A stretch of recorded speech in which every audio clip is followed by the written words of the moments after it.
පහුගිය වීඩියෝ එකෙන් අපි කතා කරේ ශ්‍රී ලංකන් ගුවන් සේවයට එකතු වෙන්න යන ගුවන් යානය ගැන සහ ඒක පහලින් පියාසර කරන්න මොකද්ද මේ හේතුනේ කියන කාරණය. මේ වෙද්දී ශ්‍රී ලංකන් ගුවන් සේවයට ඔවුන්ගේ පියසැරියට තවත් ගුවන් යානයක් එකතු වුණා. 4ALT කියන ගුවන් යාන ලියාපදිංචි අංකය යටතේ Airbus 330 200 කියන මාදිලේ ගුවන් යානයක් මේ වෙද්දී ඔවුන්ගේ ගුවන් යාන ඇණියට එකතු වෙලා තියෙනවා. ඉතින් ඒ සමගම ගුවන් යාන ඇණිය 23ක් දක්වා ඉහළ ගිහිල්ලා තියෙනවා.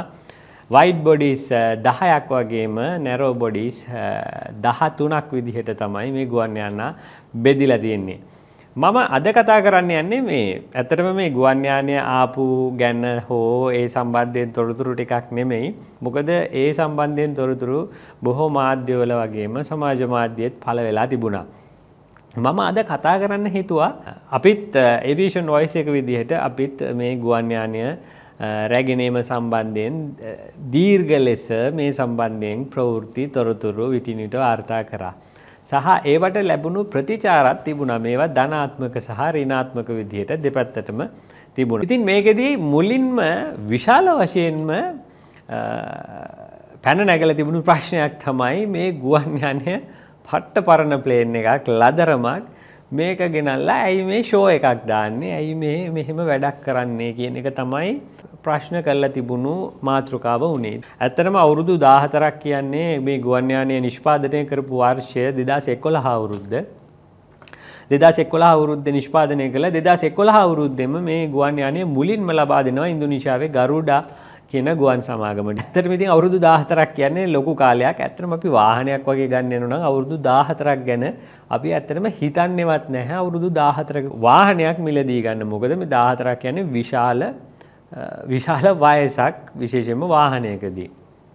ඉතින් ඊට අමතරව අපි සලකලා බලනවා මේ මයිලේජ් එක කිලෝමීටර්ස් ප්‍රමාණය. ඉතින් මේ සම්බන්ධයෙන් සලකලා බලනවා. නමුත් අපි වාහනයක් ගත්තොත් අපි නඩත්තු කිරීමේ ස්ටයිල් එක පොඩ්ඩක් වෙනස් වෙනවා. මේ ඒක අපිට සෙට් වෙන විදිහට තමයි අපි කරන්නේ. සමහර වෙලාවට මේ ගියර් ඔයිල් චේන්ජ් කරන ඒවා, මේ එන්ජින් ටියුන් අප්ස් මේවා අපිට අපේ අතේ මුදල් තියෙන විදිහට තමයි මේ නඩත්තු කටයුතු සිද්ධ වෙන්නේ.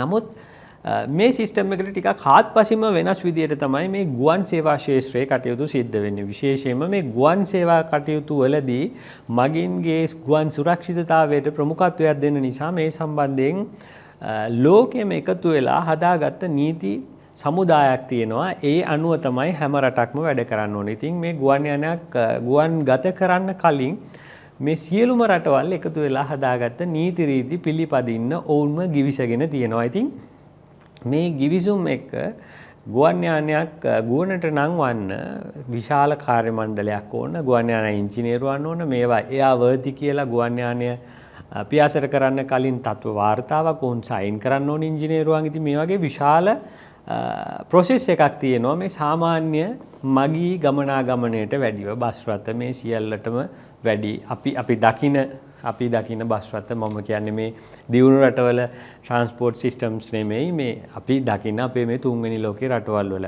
ඉතින් මේ ගුවන් යානාවල වයස හෝ ආයු කාලය සම්බන්ධයෙන් යම් මතයකට එළඹෙන්න භාවිතා කරන ප්‍රධාන නිර්ණායකයක් තමයි ප්ලේන් එකක ෆ්ලයිට් සයිකල් සංඛ්‍යාව. ඒ කියන්නේ මේ ගුවන් පියාසැරි චක්‍ර ප්‍රමාණය තමයි මේ බලන්නේ මේ ගුවන් යානයේ ඉතිහාසය සහ මේ ඒ තත්ත්වය සම්බන්ධයෙන් සැලකිල්ලට ගැනීමේදී. මොකද්ද මේ ෆ්ලයිට් සයිකල් කියලා කියන්නේ? ඕනෑම ගුවන් ගතවීමක සිට ගොඩබෑමක් දක්වා එක සයිකල් එකක් විදිහට තමයි සාමාන්‍ය මේ ගුවන් සේවා ක්ෂේත්‍රය හඳුන්වන්නේ. ඉතින් ඒකට ඇතුළත් වෙනවා අර අපි ගුවන් යානය ගොඩ බස්වල මේ ටැක්සි කරගෙන යාම සහ මේ ග්‍රවුන්ඩ් ඔපරේෂන්ස් කටයුතුත් එකතු වුණාම තමයි මේ එක සයිකල් එකක් විදිහට සලකන්නේ. ඊට අමතරව ඒකට ඇතුළට එනවා ගුවන් පියාසර පැය සංඛ්‍යාවත් ප්‍රධාන කොටම බලන්නේ මේ සයිකල්ස් ප්‍රමාණයත් එක්ක තමයි යම් කිසි අදහසකට එළඹෙන්න ගොඩක් වෙලාවට පාවිච්චි කරන්නේ. විශේෂයෙන්ම පාවිච්චි කරන ගුවන් යාන ලීසින් කරලා ගැනීමේදී හෝ මිලට ගැනීමේදී. ඉතින් අපි චුට්ටක් බලමු මේ අපි ගත්ත පට්ට පරණ ප්ලේන් එකක් කියලානේ අපි දැන් හඳුන්වන්නේ. මේ පට්ට පරණ ප්ලේන් එක කොහොමද මේකේ සයිකල් සංඛ්‍යාව පාවිච්චි කරලා තියෙන්නේ කියලා බැලුවොත් දැනගන්නට ලැබෙන තොරතුරු අනුව මේන් සයිකල් 4000කට ආසන්න සංඛ්‍යාවක් තමයි මේ ගුවන් යානය පාවිච්චි කරලා තියෙන්නේ. සයිකල්ස් 4000ක් කියන්නේ ඇත්තටම මේ විශාල සංඛ්‍යාවක් නෙමෙයි. මේ එයාබස් 330 200 කියන මාදිලිය ගත්තාම මේ ඒ මාදිලිය සාමාන්‍යයෙන් ඇවරේජ් එක 30000ක් විතර වෙනවා මේ ගුවන් යානයක ආයු කාලය සම්පූර්ණ වීමේදී පාවිච්චි කරන්න පුළුවන් සයිකල් සංඛ්‍යාව සලකනවා නිකන් ඇවරේජ් විදිහට 30000ක් 33000 මේ වගේ ගණන්. මේක යාබස් 330 300 මාදිලියට වෙනස් වෙනවා, 200 මාදිලියට තවත් වෙනස් වෙනවා, මේකේ ඉන්න ටැංකර්ස් වලට තවත් වෙනස් වෙනවා. මේ නිකන් අපි ඇවරේජ් ගත්තොත් 30000ක විතර ප්‍රමාණයක තියෙන. ඉතින් එහෙම බැලුවොත් සාමාන්‍යයෙන් 9න් එකක් විතර තමයි අපි මේ ගතිපු ගුවන් යානේ පාවිච්චි කරලා තියෙන්නේ. මේක අවුරුදු 14ක් වුණාට ගොඩාක් පියාසර කළා නැති බව තමයි ඒකෙන් තේරෙන්නේ. ඉන්දුනීසියා ගුවන් සේවය ගත්තට ගරුඩා ඉන්දුනීසියා එවුන්ට අර කොවිඩ් ව්‍යසනයත් එක්ක මේ ගුවන් යානා පාවිච්චි කරන්න හම්බුණු ඉඩ කඩ අඩුයි. ඒක නිසා අවුරුදු 5ක විතර පොඩි ඉඩ කාලයක් අවුරුදු 5ක් 6ක් වගේ පොඩි ગેප් එකක් තිබුණා මේ ගුවන් යානේ ඉතාම අඩු වශයෙන් පාවිච්චි කරපු. මේක අවසානයේ අපි ගනිද්දිත් ඒ කියන්නේ ටෙම්පරරි ස්ටෝ කරලා තමයි තිබුණේ මේ ගුවන් යානය. ඒක ඉතාමත් හොඳයි. මොකද මේ 9න් එකක් කියන්නේ අපිට තව 9න් 8ක් මේක පියාසර කරන්න පුළුවන්. තවදුරටත් මේ ගැන කිව්වොත් මේක මේ නඩත්තු කටයුතු කිරීමේදීත් ඉතාම හොඳින් මේ ගුවන් යානය නඩත්තු කරපු බව තමයි අපිට දැනගන්නට ලැබෙන්නේ. පියාසර පැය සංඛ්‍යාව ගත්තොත් 25000ක් පමණ මේ නිල නොලත් තොරතුරු. මේක පොඩ්ඩක් එහා මෙහා වෙන්න පුළුවන්. 25000ක් ආසන්න සංඛ්‍යාවක් තමයි ෆ්ලයින් අවර්ස් පාවිච්චි කරලා තියෙන්නේ. ඉතින් ඒකත් ලක්ෂයක් 1.20ක් අතර ප්‍රමාණයකට යන්න පුළුවන්. ඉතින් ඒ බැලුවමත් 4න් එකක් වගේ ප්‍රමාණයක් තමයි ගිහිල්ලා තියෙන්නේ. ටිකක් තරමක් ලදරු අවධියක වගේ තමයි මේ ගුවන් යානයේ පියසැරි මට්ටම තියෙන්නේ. ඉතින් ලැබෙන තොරතුරු අනුව මේකේ මේන්ටෙනන්ස් රෙකෝඩ් ඉතාමත් හොඳ බවත් අපිට දැනගන්නට ලැබෙනවා. ඉතින් අරක මේ වයසින් පට්ටපරණ වුණාට හැබැයි අර හොඳ දුවන අශ්වයෙක් කියලා තමයි. ඉතින් අර මම හොයාගත්ත තොරතුරුත් එක්ක මට මේ සම්බන්ධයෙන් කියන්න තියෙන්නේ. මම අර කලින් කිව්වා වගේ මේකේ මේ සයිකල් සංඛ්‍යාව වගේම පියාසර පැය සංඛ්‍යාවත් ඉහළ පහළ යන්න පුළුවන්. මොකද මේ ගුවන් යානා නඩත්තු කටයුතුත් එක්ක මේ සේරම රඳා පවතිනවා. විශේෂයෙන් මේ ගුවන් යානාවල මේ නඩත්තු කටයුතු A checks, B checks, C checks සහ D checks විදියට මේ විශාල නඩත්තු කටයුතු ප්‍රමාණයක් මේ ගුවන් යානාවල සිද්ධ වෙනවා. මේ A checks නිතරම සිද්ධ වෙනවා. ඊටාම නිරන්තරයෙන් සිද්ධ වෙන කටයුත්තක් තමයි මේ ගුවන් ගමන් වලදී. ඉතින් B checks සහ D checks තමයි අඩු වශයෙන් සිද්ධ වෙන්නේ. විශේෂයෙන්ම D check එකක් වෙන්නේ ලොකු අලුත් වැඩියා කටයුත්තකදී. ඊට අමතරව C checks සිද්ධ වෙනවා සෑම අවුරුදු 1මාරක් 2ක් වගේ කාලයක් අතර ගියාට පස්සේ මේක සතියකට හෝ දෙකකට ගුවන් යානේ සම්පූර්ණ පියසැරියෙන් ඉවත් කළා. සම්පූර්ණ මේ හයිඩ්‍රොලික් පද්ධති මේ සියල්ලම විශේෂ පරීක්ෂාවකට ලක් කරනවා විශේෂඥ ඉංජිනේරුවරුන් මගින්. ඉතින් මේ කටයුතු හේතු වෙනවා මේ ගුවන් යානාවල ඉදිරි පැවැත්මට සහ ගුවන් යානයේ ආයු කාලය වැඩි වෙන. සාමාන්‍යයෙන් අවුරුදු 30ක් විතර මේ ගුවන් යානයක් එහෙම කරදරයක් නැතුව පාවිච්චි කරන්න පුළුවන්. අපේ දැනටත් අපේ පියසැරියේ තියෙනවා අවුරුදු 25ක් විතර වෙන ප්ලේන්ස්.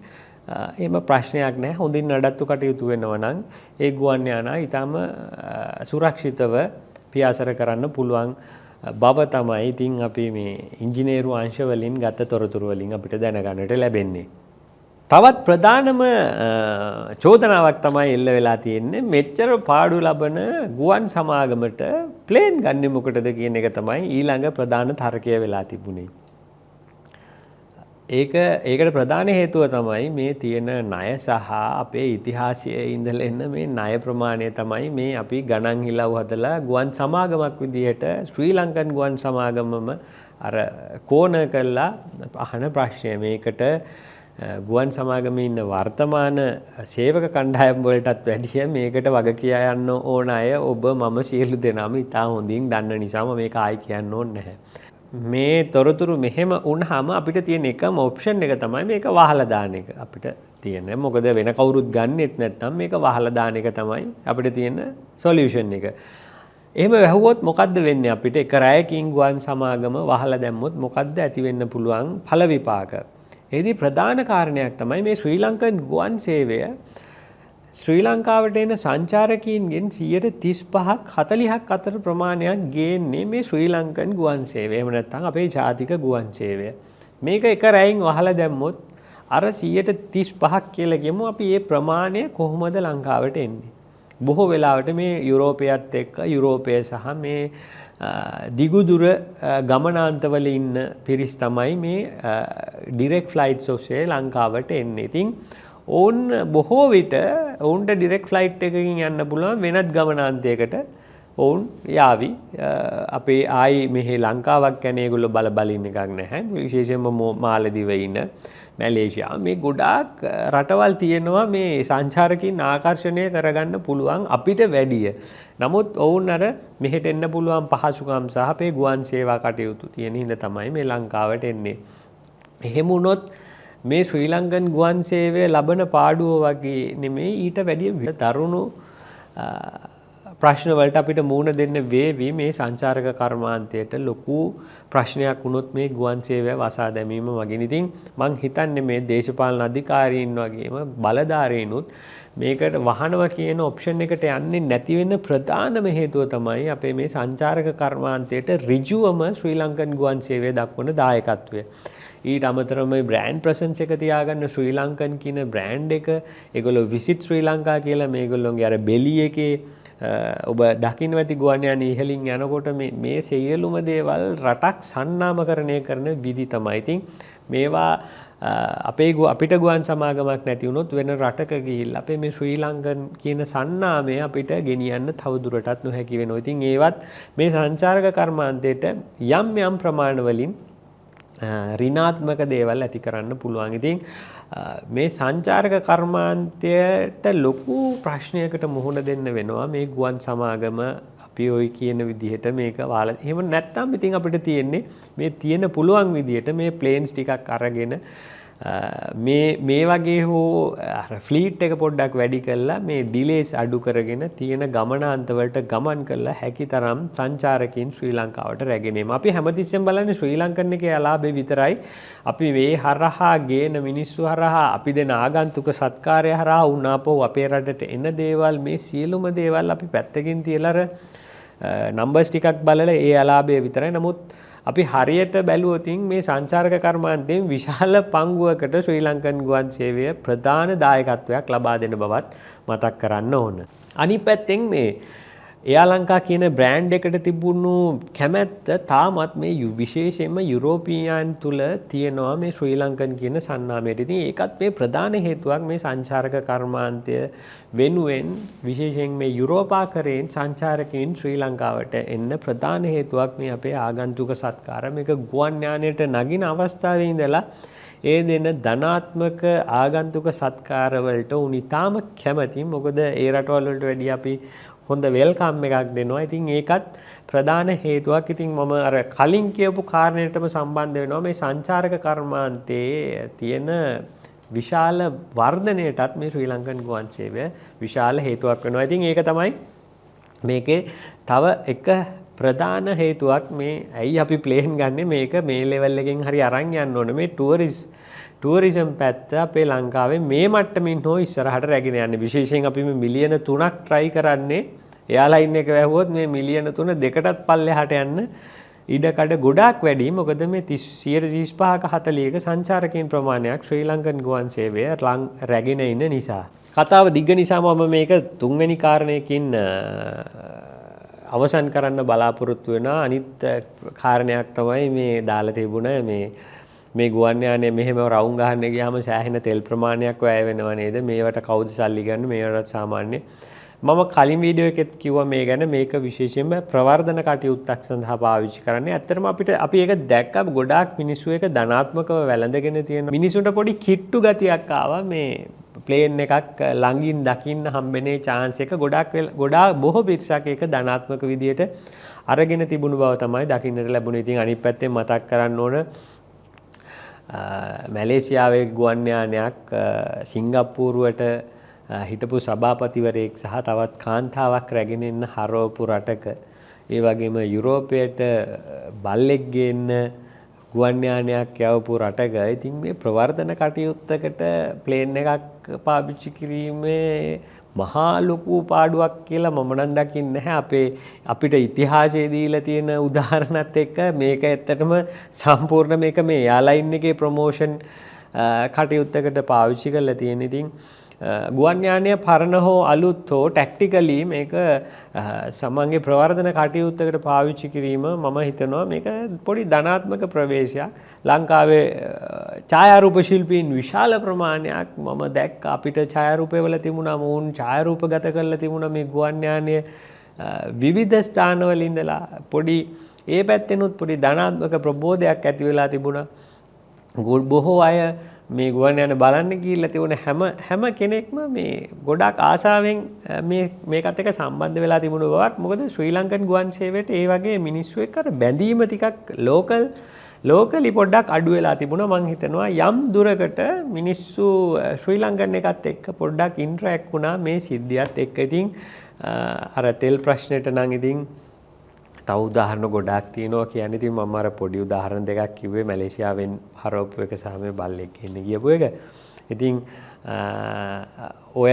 ඕක තමයි ඉතින් අර මේ ඉතින් අපි කතා කරද්දි ගොඩාක් කිව්වට නමුත් අර සමහර වෙලාවට අපිට අර හිතට නාවේගය මේ වෙලා තියෙන දේ එක්ක මේ ඇති කරපු වෛරය තමයි මේ පරණ දේශපාලකින් විසින් ඇති කරපු වෛරය තමයි තාම මේ ශ්‍රී ලංකන් ගුවන් සේවයත් එක්ක මිනිසුන්ගේ තියෙන්නේ. හැමදේම අර නෙගටිව් සයිඩ් එකට ගන්නවා මිසක් ඒක පොඩ්ඩක් පොසිටිව් පැත්තෙන් හිතලා මේක අපි කොහොම හරි අපි මේක අරන් යන්න ඕන නේද අපිට ටුවරිස්ලා ගෙන්න මේක තියෙන්න ඕන නේද කොවිඩ් හැදුණු වෙලාවේ මිනිස්සුගෙන් ඉතුරුනේ ඕක නේද ඔම්මිට ප්‍රශ්න ටිකක් ඒවා පොඩ්ඩක් අමතක කරනවා. ඉතින් ඒක සාධාරණයි අපි තිබුණු තත්ත්වයක්. අනිත් පැත්තෙන් ඉතින් මේ පරණ ගුවන් යානයක් කතා කරද්දී මේ කාලේ ඇත්තටම අපි සියලු දෙනාටම ඉතාම අමාරු කාලයක් මේ බංකොලොත් රටක ඉඳලා අපි දැන් පොඩ්ඩක් ඔලු උස්සගෙන එනවා. අපිට සාමාන්‍ය වාහනයක් ගන්නත් හැකියාව ගොඩාක් අඩුයි. ටැක්සස් ඉහළ ගිහිල්ලා ගොඩාක් ගන්න අමාරුයි. ඉතින් මේක මේ ඒවියේෂන් මේ ගුවන් සේවා කර්මාන්තයටත් එහෙමම තමයි. විශේෂයෙන්ම කියන්න ඕන මේ කොවිඩ් වලින් පස්සේ හැම එයාලයින් එකක්ම ඉක්මනට ඩිවලොප් වෙනවා. ඒගොල්ලෝගේ බිස්නස් පැත්තෙන් ස්ට්‍රැටජිස් දාලා මේවා කොහොම ඉතා ඉක්මනට දියුණු වෙනවා. ඒගොල්ලෝ ගුවන් යානා ගන්න බලනවා. විශේෂයෙන් මේ ඉන්න මහා පරිමාණ දැවැන්ත ගුවන් සමාගම් අත්පිට මුදලට ගුවන් යානා ගන්න ලෑස්ති වෙලා ඉන්නවා. අලුත් ගුවන් යානා. ඉතින් අපිට උන් එක්ක තරඟ කරන්න හරි අමාරුයි. ඒ අමාරුකම හැදුවේ අපේ රටේ හිටපුම අය තමයි මේ අමාරු තත්ත්වයට දැම්මේ. ඉතින් අපිට මේකෙදි අන්තිමට ගන්න ඉතුරු වෙන්නේ මේ වගේ අවුරුදු 14ක් වගේ පරණ ගුවන් යානයක් ගන්න තමයි අපිට ෆයිට් කරන්න තත්ත්වය හදලා තියෙන්නේ. ඉතින් මම පෞද්ගලිකව සතුටු වෙනවා අපිට අවුරුදු 14ක් පරණ හරි යම් කිසි මට්ටමක තියෙන හොඳ ගුවන් යානයක් ගන්න හැකියවීම සම්බන්ධයෙන් මට නම් තියෙන්නේ පොඩි සතුටක්. මොකද පොඩි නිකන් පරණ ගුවන් යානයක් වුණත් අලුත් තත්ත්වයේ තියෙන එකක් හරි මේ වෙලාවේ හැටියට ගන්න පුළුවන් වුණ එක ලොකු දෙයක් විදියට තමයි මම පෞද්ගලිකව දකින්නේ. ඇත්තටම කියනවා නම් ඉතින් ශ්‍රී ලාංකිකයින් විදියට සහ ගුවන් සේවා ශාස්ත්‍රයට කැමති අය විදියට අපිත් ආසයි Airbus 350 900 මාදිලියේ ගුවන් යානයක් අපේ මුහුදු තීරය ඔස්සේ ෆ්ලයි පාස් එකක් කරනවා නම් අපිට ෆොටෝස් ගන්න ආසයි මේ Airbus 350 වගේ අලුත් ගුවන් යානයක. ඊටත් එහා ගිහිල්ලා අපි ආසයි මේ නෙළුම් කුළුණ හරි අපේ තියෙන මේ අයිකොනික් බිල්ඩින්ස් අස්සෙන් Boeing 787-9 මාදිලියේ නවීනම ගුවන් යානයක් ෆ්ලයි කරනවා නම් අර රියාද් සෞදි අරාබියට ඉහළින් පියාසර කරා වගේ ඔවුන්ගේ ප්‍රොමෝෂනල් කැම්පේන් එකට. ඉතින් නමුත් අපිට අපේ ඉතිහාසය විසින් අත්කල්ලා දීලා තියෙන්නේ මේ වගේ තත්වයක් තමයි. මේකට ගුවන් සමාගමේ සේවකීන් වගේ කියන්න අවශ්‍යත් නැහැ. ඔවුන් කරන්නේ ඔවුන්ට ලැබෙන සම්පත ඔවුන් බලනවා ඔවුන්ගේ ප්‍රවර්ධන කටයුත්තකට පාවිච්චි කරන්න. ඉතින් අපි හිතමු ධනාත්මකව අපි කවුරුත් බලාපොරොත්තු වෙමු අපිට ඉක්මනට මේ Airbus 350 Boeing 787 ගුවන් යානා ගන්න හැකි වේවායි අපි ප්‍රාර්ථනා කරමු ශ්‍රී ලංකන් ගුවන් සේවයට. ඒ තවාසනාවට අපිට දැනට මේකෙන් සතුටු වෙන්න සිද්ධ වෙනවා මේ ගුවන් යානෙන්. try එකක් දෙමු අපි ඉතින් ඔක්කොම එකතු වෙලා ඒ වගේ හොඳ ආර්ථිකයක් හදාගන්න, හොඳ ගුවන් යානා ගන්න පුළුවන් ආර්ථිකයක් හදාගන්න. මම නම් පෞද්ගලිකව මොනම ආණ්ඩුව මාරුණත් හැමදාම කතා කරේ ධනාත්මක පැත්ත. මට ඉන්න රජය කොයිම වෙලාවකවත් අදාළ නැහැ. මම කතා කරේ අපේ නැෂනල් එයාලයින් එකේ පොසිටිව් සයිඩ් එක, මේකේ ධනාත්මක පැත්ත ඉහළට අරගෙන මේකේ ප්‍රතිරූපය ඉහළ නංවන්න. ඉතින් මේ වෙද්දිත් මට නම් ශ්‍රී ලංකන් ගුවන් සේවය ගැන තියෙන්නේ ධනාත්මක බලාපොරොත්තුවක්. මම විශ්වාස කරනවා, මම හිතනවා ඔබටත් ඒ ධනාත්මක බලාපොරොත්තුව ඇති වේවා කියලා මම ප්‍රාර්ථනා කරනවා. ඒ සමගම අද වීඩියෝ එකෙන් සමු ගන්නවා. තවත් වීඩියෝ එකක් ඉක්මනින්ම අරගෙන එන්න බලාපොරොත්තු වෙන්න.